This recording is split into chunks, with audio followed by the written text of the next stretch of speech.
Buenas a todos, soy Marcelo Borche y continuamos con la serie de Kiev en Joseph Stalin.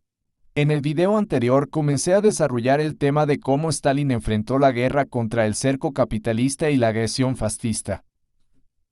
Habíamos quedado en cómo Gran Bretaña y Francia les molestaban antifascismo de Stalin, y cómo hicieron caso omiso de la propuesta de Stalin en la importante conferencia de Múnich, entregaron Checoslovaquia a Alemania, y que Francia incluso dejó de cumplir sus tratados con Checoslovaquia, lo cual horrorizó a Stalin. No olviden buscar en mi colección los videos que le anteceden a este, así podrán seguir el hilo conductor y, en consecuencia, entender en su totalidad el tema que estoy desarrollando. Pues bien, continuamos. Cuando Alemania invadió Checoslovaquia, el mundo entero se sintió ultrajado. La tibia condena de Chamberlain produjo un alboroto en el Parlamento. Visiblemente sobresaltado por la hostilidad, exigió que la Unión Soviética y Gran Bretaña conjuntamente diesen garantías a Polonia y Rumania. Estas garantías no ofrecían ninguna seguridad a la Unión Soviética. Las ulteriores propuestas soviéticas de un pacto británico-francés-soviético de ayuda mutua, que garantizara la independencia de todos los estados a lo largo de la frontera soviética del Báltico al Mar Negro, fueron rechazadas por Chamberlain alegando que esto molestaría a Polonia y Alemania. La cuestión estaba clara. Gran Bretaña y Francia deseaban un pronto ataque de la Alemania nazi contra la Rusia soviética para derribar el socialismo soviético. Litvinov fue destituido como comisario de Asuntos Exteriores y se nombró a Molotov el 3 de mayo de 1939. En esta situación, Stalin se vio obligado a considerar la firma de la paz con el diablo en 1939, antes que enfrentarse en solitario a una guerra en dos frentes. Hitler estaba deseoso de invadir Polonia, y con este objetivo en mente, Ribbentrop fue enviado a Moscú para negociar un pacto de no agresión entre Alemania y la Unión Soviética. El 23 de agosto de 1939, Stalin recibió a Ribbentrop y aceptó el texto del acuerdo en una fría y nada amistosa reunión. Los gobiernos británico y francés quedaron atónitos y la máquina de propaganda occidental alcanzó un frenesí histérico de calumnias e insultos contra la Unión Soviética. El 1 de septiembre, Hitler invadió Polonia, obligando a Chamberlain a declarar la guerra a Alemania para cumplir los tratados con Polonia. Seguramente Stalin esperaba que la Unión Soviética pudiera evitar entrar en el conflicto y que los países capitalistas quedaran exhaustos a causa de la guerra, lo que daría lugar a levantamientos y revoluciones en todas partes de Europa. Pero tras la facilidad con que los ejércitos alemanes conquistaron Europa, sobre todo tras el total derrumbe de los ejércitos franceses y la evacuación de los británicos en Dunkerque, Stalin no albergó ya ninguna duda de que la guerra con Alemania era inevitable. Sin embargo, desesperadamente intentó evitar cualquier provocación que precipitara un conflicto temprano que Stalin pretendía impedir al menos hasta la primavera de 1942. Por lo tanto, fue un gran golpe para la preparación de la Unión Soviética la decisión de Hitler de atacar la Unión Soviética el 22 de junio de 1941.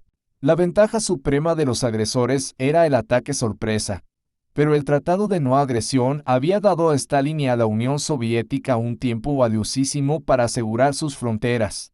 La guerra con Finlandia. Cuando este estado pro-nazi se negó a permitir el acceso soviético al Báltico a cambio de un área mayor del territorio soviético, resultó ser una lucha mucho más difícil de lo previsto, que requirió una gran cantidad de tropas soviéticas. Sin embargo, los ejércitos derrotados aprenden mediante las experiencias amargas las razones de su fracaso, y esto no fue menos cierto en el caso del Ejército Rojo. Stalin veía claramente que el Ejército Rojo necesitaba oficiales que entendieran la guerra moderna y llevó a cabo medidas urgentes para que el Ejército Rojo se organizase y contase con personal capaz de enfrentarse a la terrible amenaza que se cernía sobre la Unión Soviética. Poco antes del ataque alemán, Molotov se entrevistó con Hitler en una gélida reunión. Después de rechazar la propuesta de compartir el Imperio Británico tras la derrota de Inglaterra, el comisario soviético de Asuntos Exteriores hizo una embarazosa pregunta sobre la hostilidad de Finlandia hacia la Unión Soviética.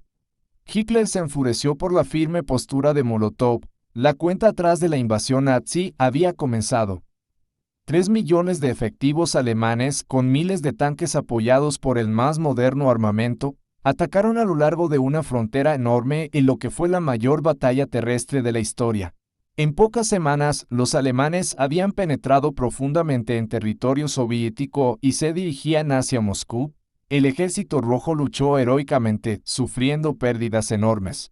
El 3 de julio, en una locución radiofónica al pueblo soviético, Stalin presentó un breve análisis de las razones del éxito inicial de los nazis, pero despejó cualquier duda respecto a la derrota de los alemanes por el Ejército Rojo, y dio instrucciones específicas a la población sobre las medidas a tomar para crear una guerra popular en todos los frentes contra los invasores. Las granjas colectivas deben evacuar todo el ganado y devolver el grano al depósito de las autoridades estatales para su transporte a la retaguardia.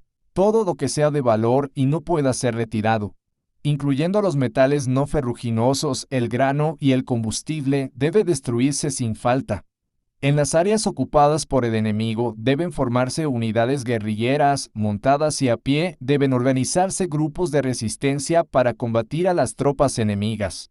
Instigar la guerra de guerrillas por todas partes, volar los puentes y los caminos, dañar las líneas de teléfono y de telégrafo, incendiar los bosques, tiendas, transportes. En las regiones ocupadas, las condiciones deben hacerse insoportables para el enemigo y todos sus cómplices. Deben ser perseguidos y aniquilados a cada paso, y todas sus acciones frustradas. Esta guerra con la Alemania fascista no puede considerarse una guerra ordinaria, no solo es una guerra entre dos ejércitos, es también una gran guerra de todo el pueblo soviético contra las fuerzas fascistas alemanas.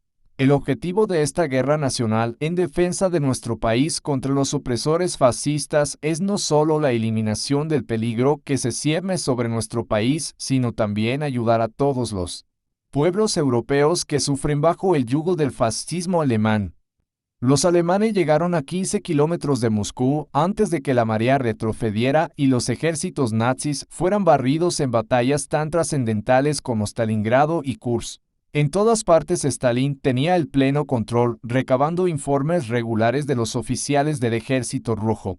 Como todos los comandantes supremos que han tenido éxito, escuchaba todos los informes y ponía su confianza extrema en la lealtad y determinación de los oficiales para derrotar al enemigo. No se tomaba el fracaso a la ligera y retiraba o degradaba puntualmente a los oficiales que no lograban asumir sus responsabilidades o no podían dar una explicación satisfactoria de sus fracasos. El mando de Stalin fue la dinámica que aseguró que el Ejército Rojo aprovechara cada oportunidad de retomar la ofensiva contra Alemania y que motivó al ejército y al pueblo para soportar un sacrificio tan grande con el fin de salvar a la Unión Soviética de la bota militar fascista. Bueno amigos, haremos un alto aquí.